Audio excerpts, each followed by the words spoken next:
how to insert bar graph in Excel. Hey everyone, welcome back to the channel. If you are new here, don't forget to hit the subscribe button and turn on the notification bell to not miss any updates.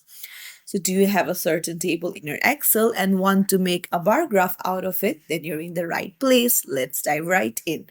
Open up your Excel and make sure that you have your table ready.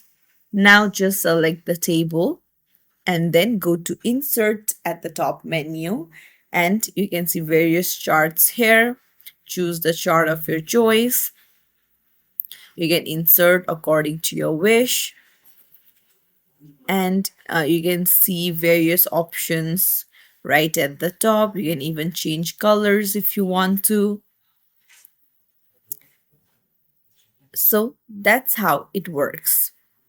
If you found this tutorial helpful, don't forget to like the video and subscribe to our channel for more tips and tricks.